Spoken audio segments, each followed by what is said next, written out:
This week on the RV Podcast. What you need to know about e-bikes for RVers, where you can ride them, where you can't, and why they are so popular. There's some serious price gouging going on by campgrounds along the path of next month's total eclipse. GM is recalling 820,000 of some of the most popular trucks for a major safety issue, many of which are used as tow vehicles by RVers. All this plus the RV news of the week and your questions coming up.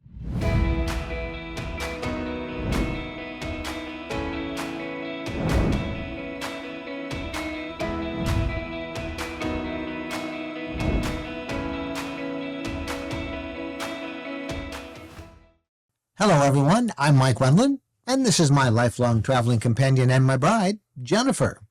We should remind you that you can watch the video version of this podcast on our RV Lifestyle YouTube channel. All you got to do is go to youtube.com/RV Lifestyle. And of course, if you prefer an audio-only podcast, you can hear us through your favorite podcast app, or you can listen now through the player below.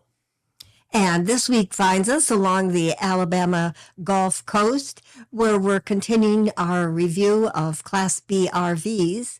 We're in our second vehicle now, a 22-foot-long Coachman Beyond with the Li3 lithium package. This van is on the Ford Transit 350 chassis. Now, we'll be doing reviews on all of the RVs that we're going to check in about a month or so, and eventually we'll have tested 5 different models on various chassis. When we're done, we'll post the reviews on our YouTube RV Lifestyle channel. That will be sometime next month.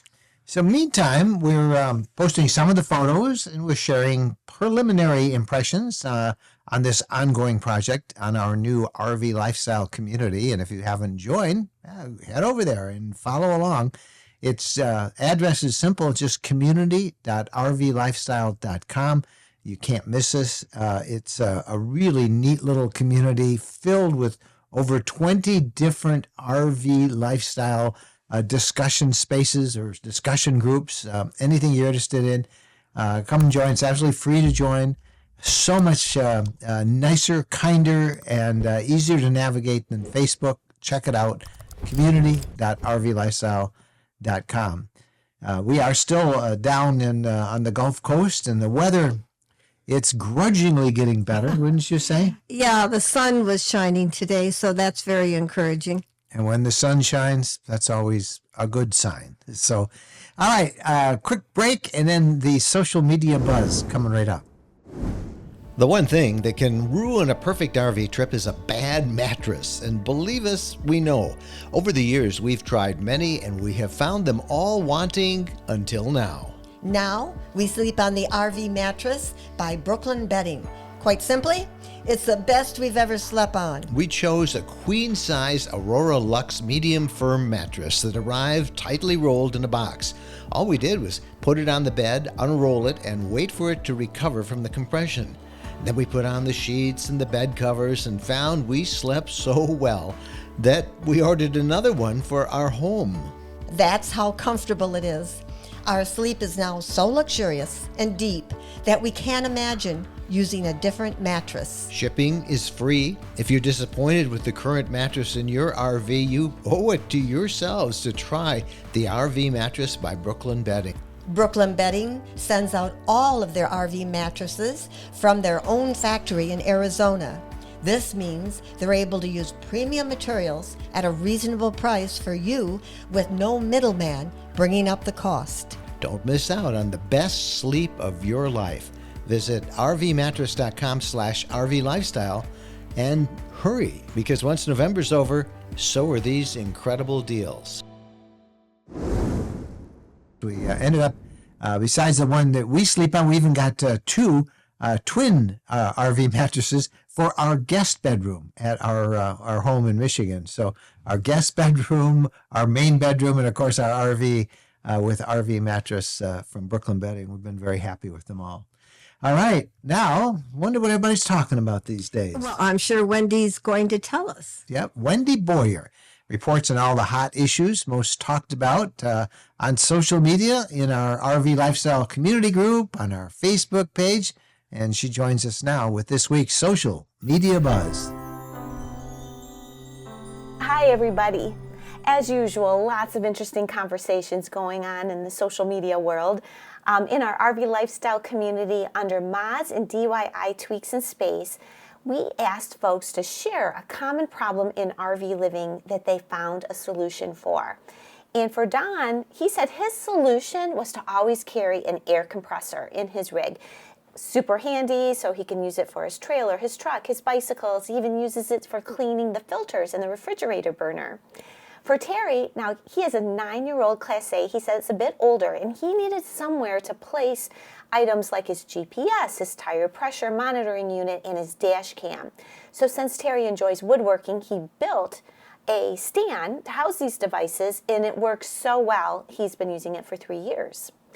For Jeff, the issue was about their freezer and how to better use it for storage. And he said his wife created these cardboard boxes that fit perfectly, labels them. Now their space is much more organized. They can fit more in it, and it's worked really well. And she also put a flexible, thin cutting board on the back of the freezer to collect any frost that may build up. So some good ideas there. Also in our community, in the Crafters Corner space, Rosemary asked, crafters, what craft do you do in your RV? Well, for those of you who have this hobby, there are a lot of super cute pictures and great ideas in this thread. Nancy, she says she knits dishcloths as she camps. And Kathy, she makes several things, and she included some pictures. One item she makes are these really cute gnomes. They have these little hats on them, and you'll have to look at the picture to check it out. She also paints rocks and has some just beautiful designs that she shared with everybody. Susan, she crochets blankets and animals, and she included many pictures of different animals she's made while RVing, and again, they were adorable. So lots of inspiration there for you crafters. Then meanwhile, over in our RV Lifestyle Facebook group, Angela asks, when a campground is asking for the length of your camper, do they want what's listed on the door of the RV, or do they want the actual bumper to bumper or tip of the bumper measurement? She says she asked because her camper says it's 30 feet, but when you actually measure the bumper to the very tip of the fifth wheel, it's more like 35 feet. So she was confused, and it sounds like by this post, a lot of other people are confused as well. Many people thanked her for asking this question, and everyone had pretty much the same answer, which is what Michelle said. She said, give the end-to-end spot, the end-to-end size it is, so the campground knows what spot they need to assign you. And we had some people who've worked at campgrounds, like Milo said this is what the campground always instructed him to ask. And then we had some people who learned this the hard way. Sherry said she has a rig that the paperwork says it's about 30 feet long, but in actuality, it's more like 38. And once when she gave what the paperwork said, thinking that was the right thing to do, she found herself in a really tight situation, super, super tight campground spot that now she knows she needs to make sure she gives the actual size. So lots of good advice on that thread as well. And that's it for me this week. I'm Wendy Boyer, and I'll see you over at the RV Lifestyle Community or Facebook group. There is always something to learn from what Wendy reports. Yep. All right. When we come back, the RV interview of the week, and it's all about e-bikes and RVers. Right now, I want to talk about being connected on the road, and there's no better place to go than Mobile Must Have. Mobile Must Have is the sponsor of this part of the podcast, and it is a service that is started by RVers for RVers, and it's dedicated to providing the most needed mobile lifestyle solutions. And this month, Mobile Must Have is offering 30 days of free data with the purchase of a new PepLink router. Now, Mobile Must Have has PepLink routers and internet solutions for every type of RVers, from weekend and holiday vacationers to full-time road warriors and remote workers. And PepLink is the gold standard for mobile internet, and Mobile Must Have has a modem and a data plan that will fit literally every RV budget out there. They offer their Fusion SIM, which can provide coverage to every major U.S. carrier. Mobile Must Have also has RV cellular antennas and wiring and cable solutions for Starlink satellite internet. Just go to rvlifestyle.com/mobile must-have. That's rvlifestyle.com/mobile must-have and schedule a free call and free consultation to see the many different internet packages that are available and the one that is just right for you. That's rvlifestyle.com/mobile must-have. Welcome back. Time now for the RV Lifestyle interview of the week.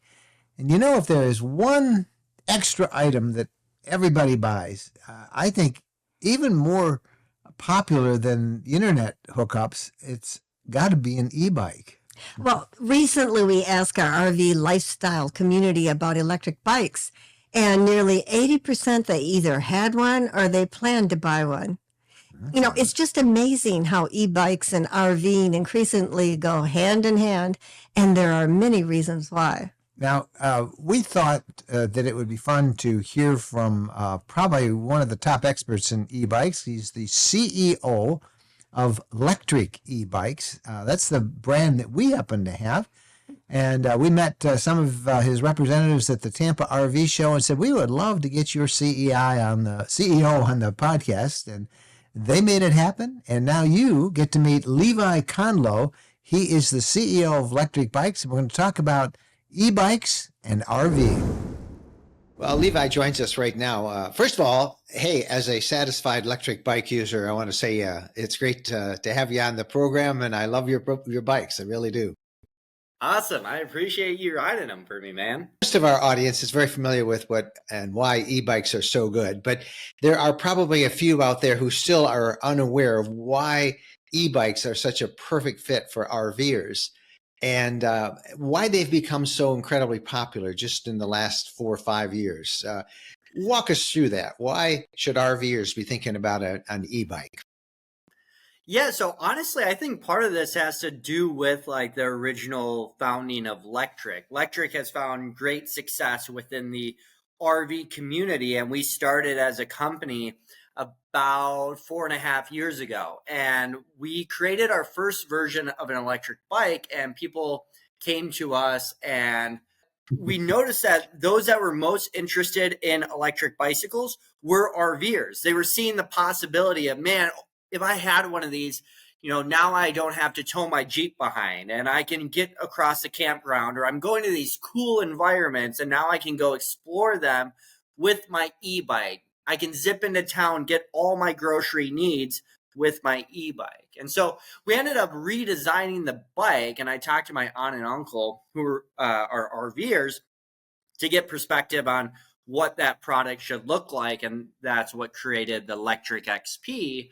And what we decided to do was to make it foldable. So a lot of e-bikes in the industry are foldable, so you don't have to make the investment into a bike rack or anything like that. So those things that can kind of help making say yes and make the jump to try was really important for this community, because people were able to talk themselves into it, where it's like, yeah, you know what, I am at a cool park or campground, and I want to be able to get out and explore more. And a lot of RVers, there's this dormant youthfulness that they've recently tapped into, maybe since retiring or kicking all the kids out of the house, whatever. And when we think of our childhood, how much of it involved just biking around our cities and neighborhoods. And so I think it awakens that dormant youthfulness, and people really enjoy it. So, but I also think part of the reason is that the RV community is so welcoming, and it really is a community. They share their experiences. So when someone gets something cool that makes their nomad living or RV lifestyle easier, they can't help but tell everybody else about it. And I think that's probably one of the most major things, is just the people and the community that exists, and how, I don't know, awesome they are. I think that's a huge variable to this. Well, let's talk now. For those who obviously have e-bikes and are carrying them around with them, where we know that they're pretty much able to be used anywhere, but there are some places where you can't. Maybe you could start with, where can't you use an e-bike? So, it's a good question because it varies everywhere, right? It varies from state to state. That's why our bikes ship as class 2. Some states allow class 3. We have a program in it where you can change it to class 1. And those classes determine whether you can use a throttle on the bike or if you can go 28 miles per hour on pedal assist or only go 20 miles per hour on pedal assist and throttle. And so there's rules for every single state. And then even further, there's rules within parks because parks have the ability to regulate and monitor them individually as well. So it can be quite tricky. What we have seen is, I think something along the lines of like over 40 states have accepted the 3-class system. So there's a lot of commonality now. But when you think of a bicycle in most states and environments, like let's talk national parks, for example. So most states and national parks treat an electric bicycle the same as a bicycle. So where a bike is allowed to go, an e-bike is allowed to go. But you have to be sure that your e-bike meets the definition of an e-bike by the federal government, which is under 750 watts and has to meet of a continuous rating and has to meet the 3-class system. So it can't be something that goes 35 miles per hour. Those ones that kind of sit more like a dirt bike, those fall outside of the scope.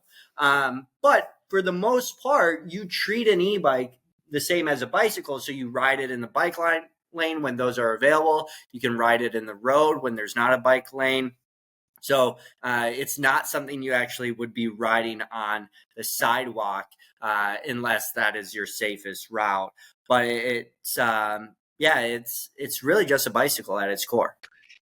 So the different classes of e-bikes, when people buy from Lectric bikes, they don't have to worry about that because they know that your bike is going to be in one of those classes. Yeah, so we only make bikes that fit the 3-class system. And all of our bikes ship either class 2 or class 3, but those are available in class 3. But if you get a bike that's class 3, and let's say you're going to a state park, so state parks have a lot of liberty with how they regulate them. So some of them may only want it to be class 1, which means only pedal assist, no throttle, only going 20 miles per hour. You can simply go into our settings and then change it. And then now your bike will just be a class 1 performance. So if a park ranger or something were to ask you to show your bike to them, you would show them that the throttle indeed does not work. So it's something that you should be aware of. National parks do have, each park does have some liberties as well, where they can tighten the restrictions on bicycles and e-bikes for where they can be used. And so you can actually go on, what is it? National Parks or nps.gov, I believe. NPS, yeah. Yeah, and you can go on that and actually check the park that you're going to and then see what its biking regulations are. And often that biking regulations in the subtext also covers all the e-bikes. All right, just briefly, what is a class 2 then? A class 2 is the throttle actually increases your speed. Yeah, so you will have an active throttle, and it's either a twist or a thumb throttle, and you can go up to 20 miles per hour. So if you're pedaling, it's quite interesting because on both class 2 and class 3, both of them can throttle up to 20 miles per hour. The difference between class 2 and class 3 is the pedal assist can go up to 28 miles per hour. So that's when you're pedaling and you feel like a superhuman, awesome athlete. That you're providing power along with the bike. That is allowed to go up to 28 miles per hour in class 3 situations. But the class 2 system would only allow both of those riding styles to go to 20 miles per hour. Okay. Now, you guys have gone through several different variations of different e-bike models. The one question that we hear most from people is, will e-bikes get lighter in weight? Because they're still pretty heavy. Yeah, I think it's actually technology that's been around for, my goodness, I think we go back a good solid 20 plus years. And there's been improvements in weight, but really not that significant. A lot of the weight savings comes from just the design and the componentry selections. So if you want a powerful motor, that just automatically comes with weight. If you want a long range battery, when we look at cells being, innovated today, and so, when we first got into the space, 18650 cells were all the craze. Now we got into 21700s for a lot of our bikes, and that change, the cell got bigger, but the per cell amp hours, ampe, didn't, like, it got bigger as well, but like the weight difference between the two really stayed the same. So it's like as we push for more power and more range and everything like that, weight inherently comes up. And it's really this question of efficiency. How can we make the products more efficient so you require less of a battery, less of a motor? I think that's one of the things we're trying to solve for as an industry. But a lot of the decisions that add a ton of weight is just on the actual bike itself. Are you using 4-inch tires? 4-inch tires add a ton of weight. That's just an automatic one right there. The frame, some companies still use steel frames. You use a steel frame and you're automatically going to be like an 80 or 90 pound bike. So it's sometimes less about the true electronics, because our battery does weigh 7 pounds and motor is probably another 7 or 8, but then there's the rest of the bike and the decisions in the frame material, the tires, the tube. We add slime into every single one of our bikes, and that's something that helps you avoid getting flats, but that adds weight. So as the bikes become more robust and more comfortable, weight is just something. But we've been, one of our bikes sits at 46 pounds. And to me, it's probably like one of the perfect bikes for an RVer, because it folds so down and so small down in a dimension, but it weighs 46 pounds. When you quickly take the battery and the seat posts out, you're, 37, 38 pounds probably. That is really not that much weight when you're comparing that to maybe what a traditional 26-inch bike may weigh. So, but I'm of the belief we're in early innings of this industry here in the U.S. So it's definitely not to say innovation is over. Now, the next question that everybody asks about is hitches, because they do weigh a bit, and it's been a challenge up until the last couple of years to find an adequate hitch for e-bikes, and particularly one that will hold 2 of them. Has that changed? And do you ever see Lectric making a hitch? No, we got a great partner in Hollywood Racks. And so you're 100% right. It was so difficult when we first got into this space to find e-bike rated solutions, because, some of these bikes, when we first came in, our first bike was 65 pounds, 64 pounds, something along those lines. And these bike racks were rated for bikes that were 30 pounds, 35 pounds. So it's just like, it was not going to happen. But fortunately, those like Hollywood Racks and Julie have embrace the e-bike industry, created products, which actually been really cool. And this just shows, once they're in, how rapidly they can develop, we created an electric tricycle. So the most popular adult tricycle in the United States, just period. And by far the most popular electric tricycle. So we were selling all these things, but a rack didn't exist. So we went to our friends over at Hollywood Racks and we said, hey, we really need you to figure out an adaptation. And they came up with an adapter that works with their racks and everything like that. So it was much more of a challenge, 5 years ago. But where we sit today, ultimately, my hope is that we can see pricing come down because there's such investments, but there's a lot of engineering that goes into it, a lot of just sheer raw material and shipping costs. So I get all that, but I would love to see those costs come down so it's not such an investment, because when you buy an e-bike, you're making an investment. You're spending, $1,000, maybe even $2,000 or more. And then you got to go out and buy a $500 to $1,000 hitch rack. It hurts the wallet quite a bit.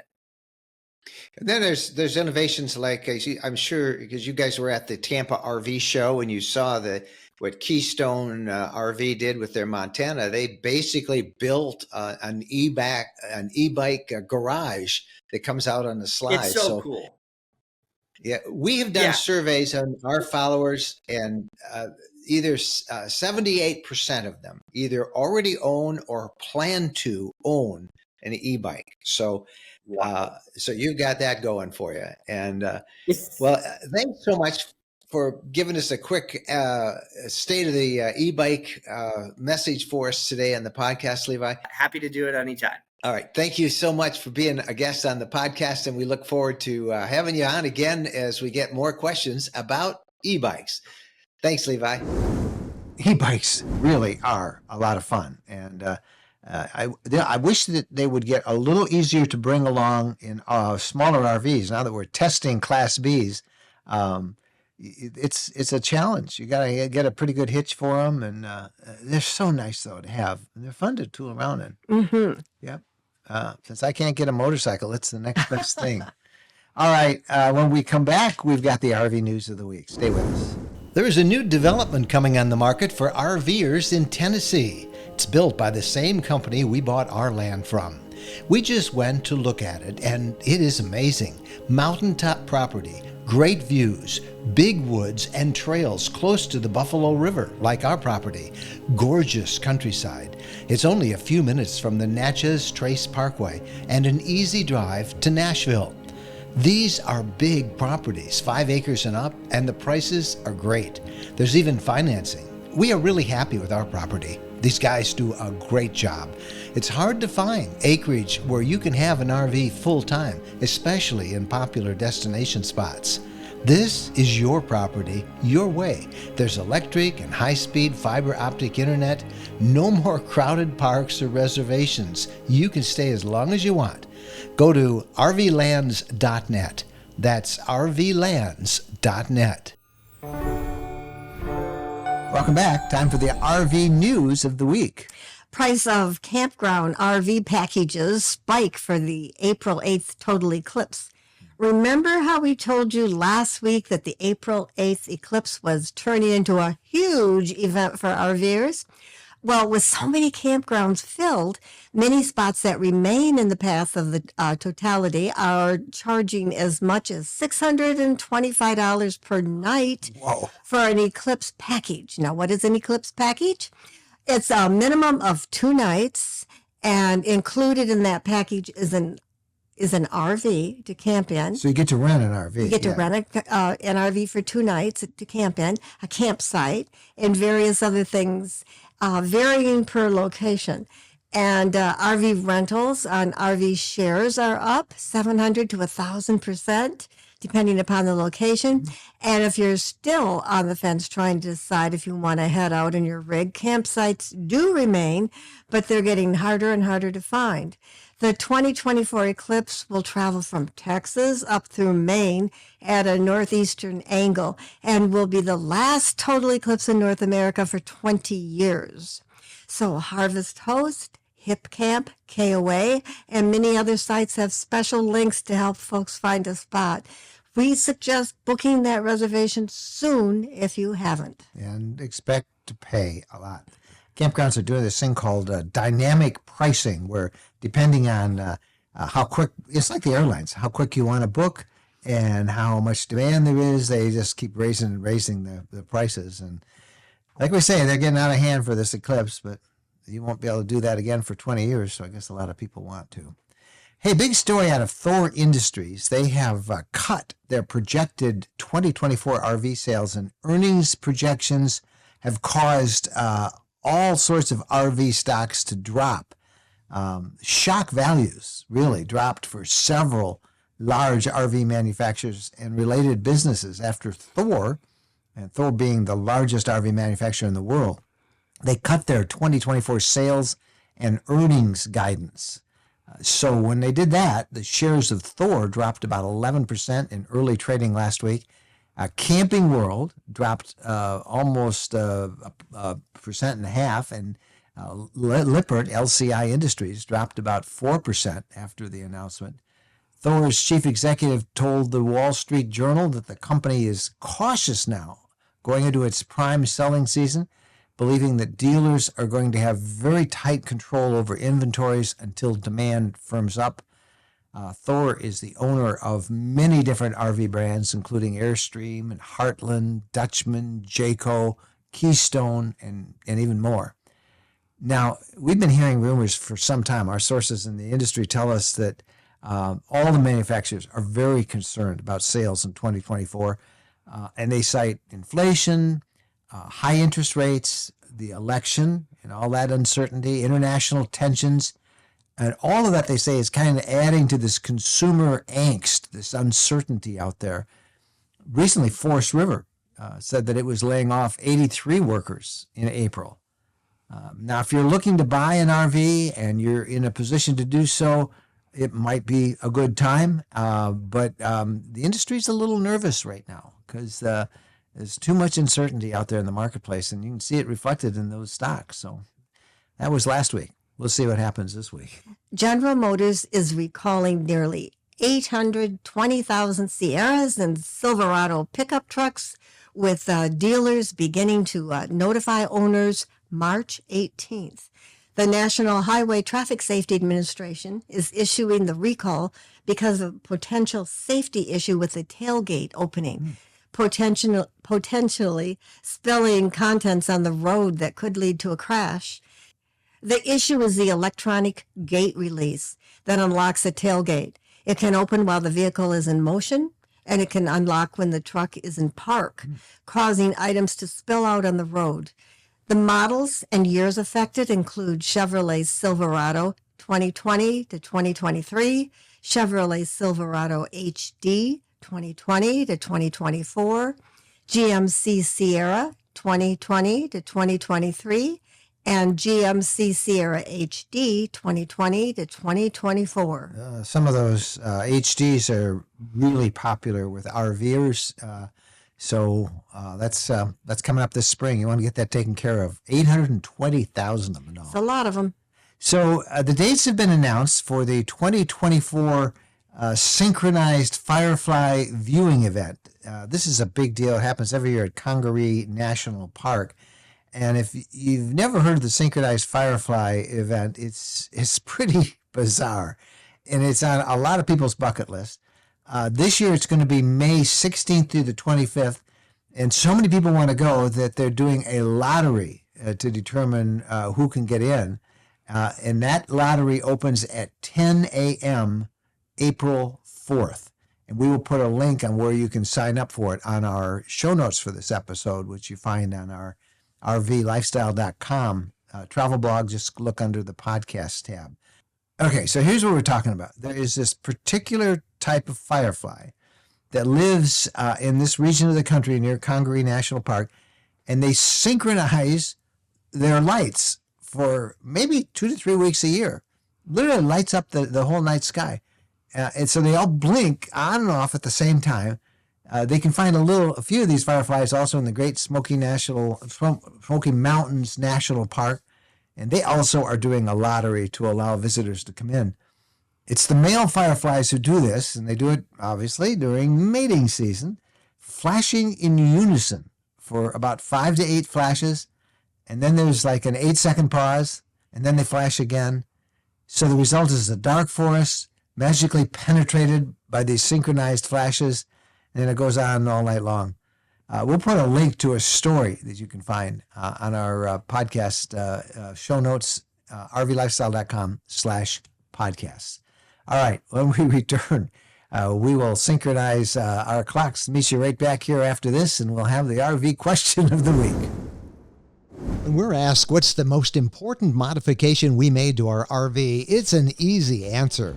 Battle-Born batteries. Battle-Born batteries are quality, safe, reliable lithium batteries that allow us to stay out there off the grid longer. Lithium batteries charge faster, they charge fuller, they're longer lasting, they're maintenance free, and Battle-Born batteries are protected by a 10-year guarantee. Now in our case, they just dropped into the existing AGM batteries that we have, and they'll probably be the same on your rig too. Battle-Born battery experts can get those in your rig just like they did with ours. They can also match you up with the right cabling, the inverter, the charger, the solar controller, everything. Jennifer and I swear by our Battle-Born batteries. They allow us to boondock off the grid. Check them out. Go to rvlifestyle.com/lithium. rvlifestyle.com/lithium. Time now for the RV questions of the week, and we want to remind you that we love getting your questions. We love getting your comments, anything you heard today. Just email us. Our personal email is mikeandjen@rvlifestyle.com. All right, what's our question? Our question is, at 5:30 a.m., I walked into the living room of my travel trailer and a tiny mouse ran across the room and underneath our theater seats. How do I get rid of it? And this is from Fred. You know, I caught, Fred posted that on our RV Lifestyle community, community.rvlifestyle.com. And I was up very early, right after he posted it. In fact, he says, "Don't you ever sleep?" I mean, I literally answered it right away. But so hopefully Fred solved this problem. But for those of you who encounter something like that, what you need, if you see a mouse, ASAP, is you need mouse traps. You got to catch those mice that are there right now. Then after you set these mouse traps, then you need to get someone or yourself under your RV and look for any kind of holes that they can crawl into. I mean, didn't we read that you can? The size of a pencil. They can get in the size of a pencil. They collapse their lungs or something. It's Yeah, amazing how if they their do it. head can fit through, they can fit through. Yep. So you want to go through it really carefully and look for any holes that go into the inside of your RV from underneath, and fix those, fill them up. Some people put steel wool in there, put tape over it, whatever you need to do, but get those holes filled up. And if you're going to use the traps, which you should do if you know you have active mice in there, is set them before you go to bed, because mice are most active after dark when people aren't moving around and they feel they can go in and do whatever they want. Now, there's another product that we got called Grandpa Gus's Mouse Repellent Pouches, and we'll link to that in the show notes for you. But we've had those. They're little small pouches that are filled with some kind of an all-natural material that they soak with cinnamon and peppermint oils. It's a pretty strong odor, don't you think? Yeah, and you have to switch those out every now and then because the smell, kind of dissipates. Every couple months, you want to do that. Mice hate that smell. It's very strong. It kind of irritates you if you get a little too close to it. But we bought a 10 pouch assortment on Amazon. Again, we'll put that link in the show notes. And we've used them, and I think that they did okay. We didn't get any mice, so that's a good sign. But like I say, my only problem is that odor is pretty strong if you get real close to the pouches. You want to put those pouches around any place in your RV where you think mice could get in or have been active. Especially look in the areas where the plumbing or the pipes come up through the floor, like around the toilet, the bathroom, under the kitchen sink. A lot of people swear by those things. We've had them, and I guess since we didn't see any mice, maybe they worked. But first thing, you got active mice, get some traps out there and catch them. All right, you got a question or a comment, we'd love to get them again. It's Mike and Jen at rvlifestyle.com. And that's the podcast for this week. We got some more RVs to test and some cruising around the Gulf Coast. We're heading to Alabama this week and then back to Florida and then down into the peninsula. And we've got lots of traveling to do for the next several weeks. And we hope you join us. Follow us on the blog, rvlifestyle.com. Happy trails.